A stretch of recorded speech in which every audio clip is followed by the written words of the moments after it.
श्री गणेशाय नमः। ओम श्री गुरुवे नमः।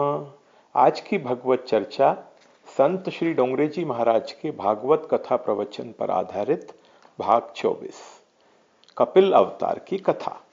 कर्दम ऋषि ने सरस्वती नदी के किनारे बहुत वर्षों तक तपश्चर्या की। तपश्चर्या उनकी सफल हुई। चतुर्भुज नारायण कर्दम ऋषि के सम्मुख प्रकट हुए हैं। कर्दम ऋषि को प्रत्यक्ष भगवान का दर्शन हुआ है। श्री राम श्री कृष्ण दर्शन से आंख सफल होती है। श्री राम चरण श्री कृष्ण चरण को स्पर्श करने से त्वगिंद्रिय सफल होती है। इंद्रियों का जब ब्रह्म संबंध होता है तभी इंद्रियां सफल होती हैं। श्री कृष्ण दर्शन से आंख सफल होती है। भगवान का चरण स्पर्श करने से त्वगिंद्रिय सफल होती है। भगवान का दर्शन करने के बाद जो भगवान से संसार का सुख मांगता है वह अज्ञानी है। भगवान के पास कभी लौकिक सुख मांगना नहीं। जो भगवान के पास लौकिक सुख मांगता है वह भगवान के स्वरूप को जानता ही नहीं।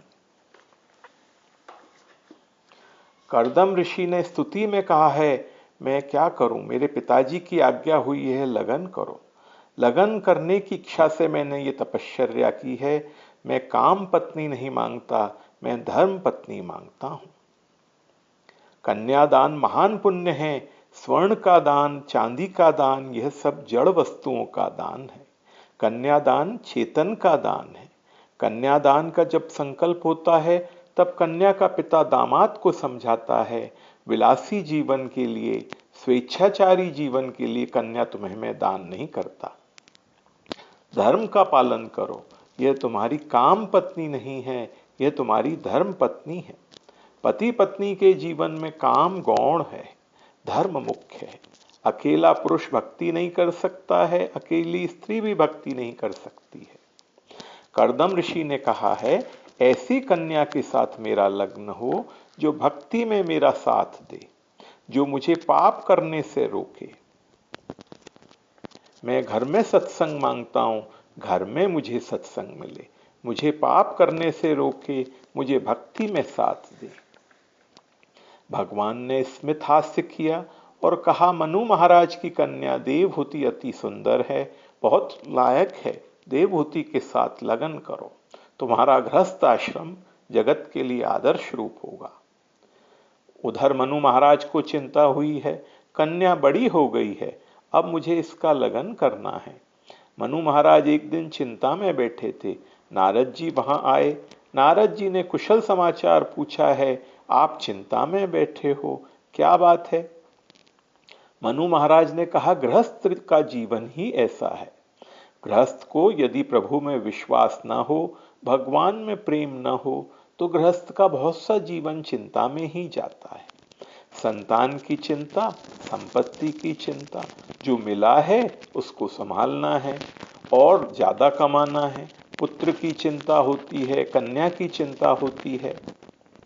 प्रभु में विश्वास ना हो तो गृहस्थ का पूरा जीवन चिंता में ही पूरा हो जाता है। कन्याओं की बहुत चिंता रहती है, कन्या को अच्छा घर मिले, कन्या सुखी हो जाए, कन्या बड़ी हुई है, उसका लगन करना है। नारद जी ने देवहूति के हाथ की रेखाएं देखी हैं। रेखा देखने पर नारद जी समझ गए ये राजा की कन्या है, पर इसका योग ऐसा है, ये कोई राजा की रानी होने वाली नहीं है, ये कोई महान ऋषि की पत्नी होने वाली है। राजा की रानी नहीं होगी, इसका बालक महान ज्ञानी होगा, इसकी कीर्ति अखंड हो रहेगी।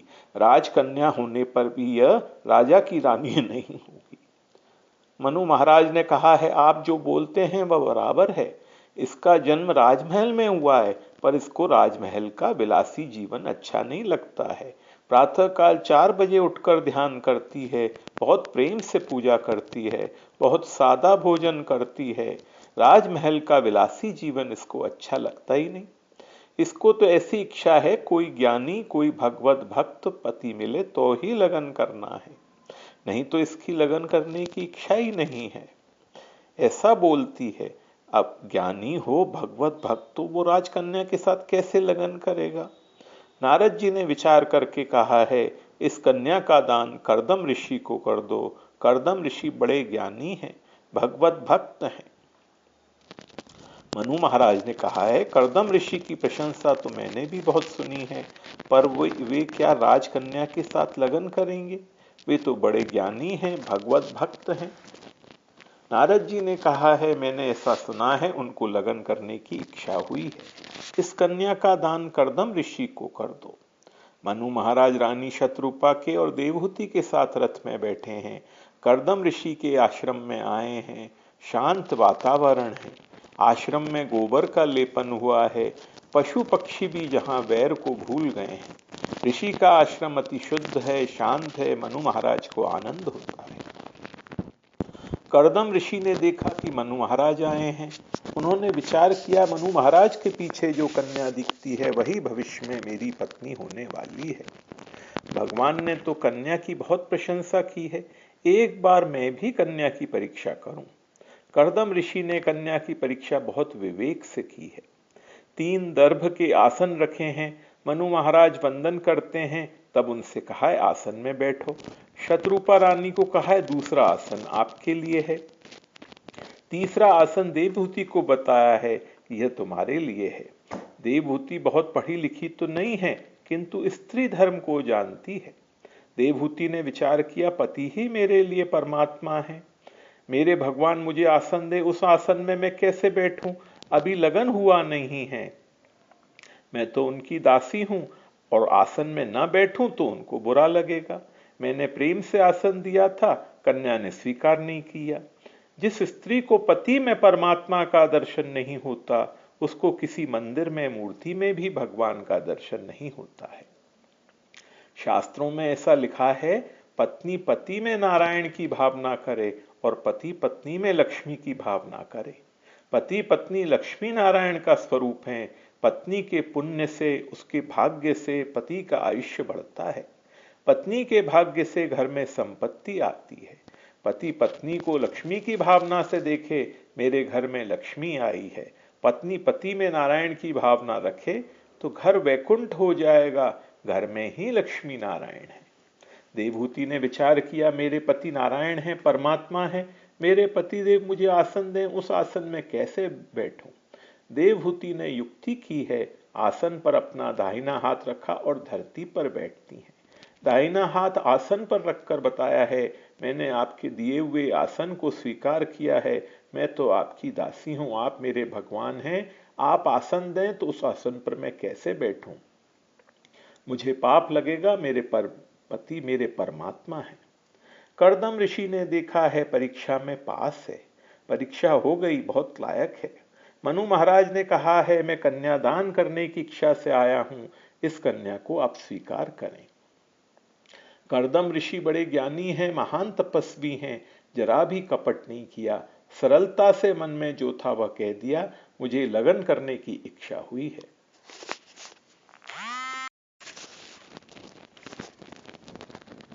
कर्दम ऋषि ने कहा, मुझे लगन तो करना है, पर मुझे सावधान होकर के लग्न करना है। जो सावधान होकर के लग्न करता है, उसका गृहस्थ आश्रम सन्यास से भी श्रेष्ठ हो जाता है। लग्न करना महान पुण्य है। सावधान होकर के लग्न करने का क्या अर्थ है? लग्न के समय ब्राह्मण लोग वेद मंत्र बोलते हैं, कहते हैं, वर वर कन्या सावधान सावधान, शुभ लग्न सावधान। कर्दम ऋषि ने कहा है, मुझे सावधान होकर लग्न करना है। मनु महाराज ने पूछा, सावधान होने से आपका क्या अर्थ है? कर्दम ऋषि ने कहा, मेरा लग्न काम का विनाश करने के लिए होगा। मेरा लग्न काम का विनाश करने के लिए है। धर्म की मर्यादा में रहूंगा। विवेक से काम सुख भोग करके मुझे काम का नाश करना है। मेरा भोग भोग के लिए नहीं है, त्याग के लिए है। मुझे काम का त्याग करना है। मुझे भगवान के चरणों में जाना है। श्री कृष्ण दर्शन में, श्री कृष्ण मिलन में काम विघ्न करता है। मेरा लग्न काम के विनाश के लिए है। मैं विवेक से सुख भोगूंगा। भोग भोग के लिए नहीं होता है, भोग त्याग के लिए होता है। जीव एकदम से त्याग नहीं कर सकता है, इसीलिए वेदों में काम सुख भोगने की आज्ञा दी है। ऋतु भार्यामुपेयात, वेदों का तात्पर्य त्याग में है। भोग भोग के लिए नहीं होता है, त्याग के लिए भोग है। मेरी तो ऐसी इच्छा है, एक बालक का जन्म होने के बाद मैं पति पत्नी का लौकिक संबंध नहीं रखूंगा। एक सत्पुत्र होने के बाद मेरा विचार है कि सन्यासी बनूं, मैं सन्यास लूंगा। कदाचित घर में भी रहूं तो भी पति पत्नी का लौकिक संबंध रखना नहीं है, मुझे सावधान होकर के लग्न करना है। अतो भजिष्य से समीन साध्वीम यावत्ते जो बिभ्रदात्मनो में अतो धर्मान पारम हंस मुख्यान शुक्ल प्रोक्तान बहुमन्ये विहिंस्रान। संन्यास लेने की इच्छा है, एक सत्पुत्र होने के बाद मैं संन्यास ग्रहण करूंगा। मनु महाराज को आश्चर्य होता है, मैं तो लग्न की बातें करने आया था और ये कहते हैं कि मुझे संन्यास लेना है। मनु महाराज ने देवहूति की ओर देखा, बेटा तुमने सुना, एक पुत्र होने के बाद तुम्हें छोड़ करके संन्यास लेंगे, तो विचार कर। कर्दम ऋषि की बातों से देवहूति को बहुत आनंद हुआ। मेरी ऐसी ही इच्छा थी, कोई महान ज्ञानी जितेंद्रिय भगवत भक्त पति मिले, उनकी संगति से मेरा कल्याण हो। पत्नी है नौका और पति है नाविक। नौका ना हो तो नाविक किनारे नहीं जा सकता, नाविक को नौका की जरूरत है और नौका को नाविक की जरूरत है। पति पत्नी का पवित्र संबंध संसार सागर तरने के लिए है, डूबने के लिए नहीं है। प्रभु के चरणों में जाना है, संसार सागर के पार जाना है। मेरे पतिदेव जो बोलते हैं मुझे बहुत अच्छा लगता है। एक सत्पुत्र होने के बाद भी संन्यास ग्रहण करने की इच्छा रखते हैं, यह उचित है। मेरे पतिदेव संन्यास ग्रहण करेंगे तब मैं भी सन्यासी के जैसा जीवन जीऊंगी। मैं ध्यान करूंगी, मैं जप करूंगी। वर कन्या की सहमति हुई है, फिर तो विधि पूर्वक लग्न किया है।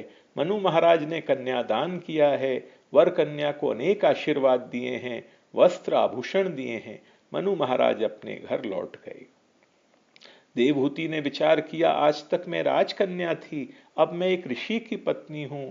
मेरे पतिदेव तपस्वी हैं, मुझे तपश्चर्या करनी है। जिसको सादा भोजन भाता है, जिसका वेश सादा है, वही साधु है। कपड़े में माया होती है, अब तो तपश्चर्या करनी है। ऐसा विचार कर देवहूति ने सुंदर वस्त्र आभूषण की जगह सादा वेश धारण किया है। एक घर में कर्दम ऋषि ने और देवहूति ने बहुत दिनों तक तपश्चर्या की है। देवहूति राजकन्या है, राजमहल में बड़ी हुई थी, अब एक ऋषि की पत्नी हुई हैं। बहुत दुख सहन किया है, शरीर दुर्बल हुआ है।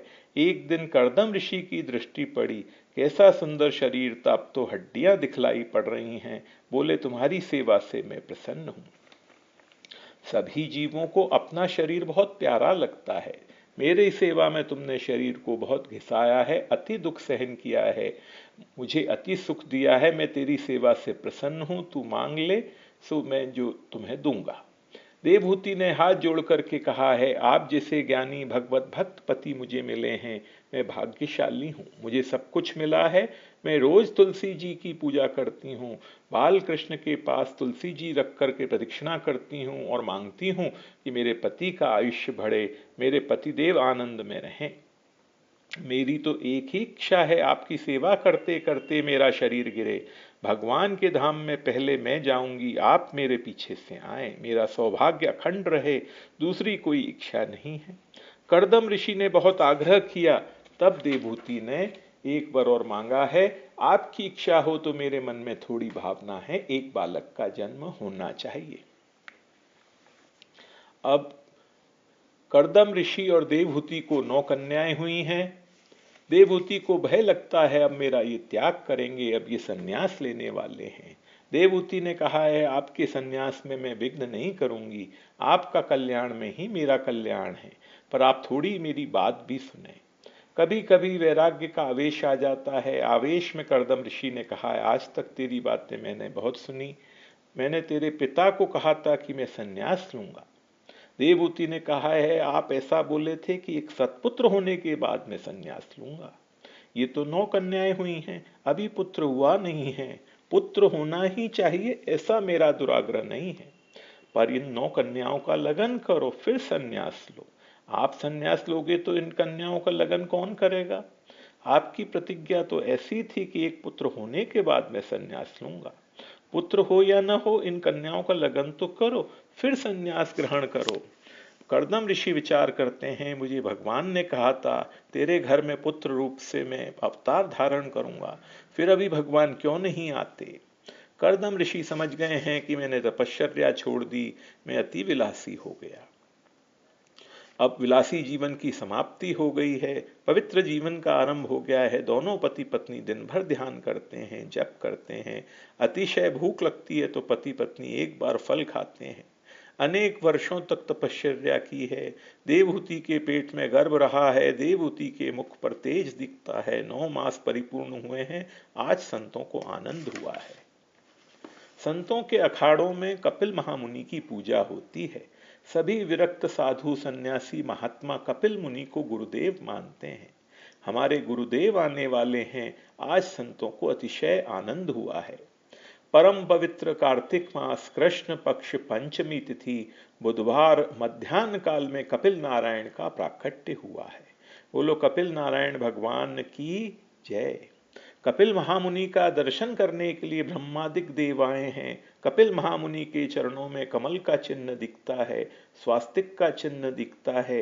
यह नारायण का अवतार हुआ है। तेरा गृहस्थ आश्रम सफल हुआ। भगवान तेरे यहाँ पुत्र रूप में आए हैं। तू आज परमात्मा का भी पिता हुआ है। यह बालक माँ का उद्धार करेगा। अब तुम्हें संन्यास लेने की इच्छा हो तो संन्यास ले सकते हो। कर्दम ऋषि ने कहा, संन्यास लेने की इच्छा तो है, किंतु इन 9 कन्याओं का लगन करने की चिंता बहुत है। अरे तेरे घर में भगवान आए हैं, तेरी सभी चिंता भगवान को है। आप जिस देव की प्रेम से पूजा करते हो, जिस देव के नाम का जप करते हो, उस देव को आपकी सभी चिंता है। ब्रह्मा जी जब आए थे तब ब्रह्मा जी के साथ में 9 ऋषि भी आए थे। ब्रह्मा जी ने पूछा तेरे घर में कन्याएं कितनी हैं? महाराज मेरे घर में 9 कन्याएं हैं।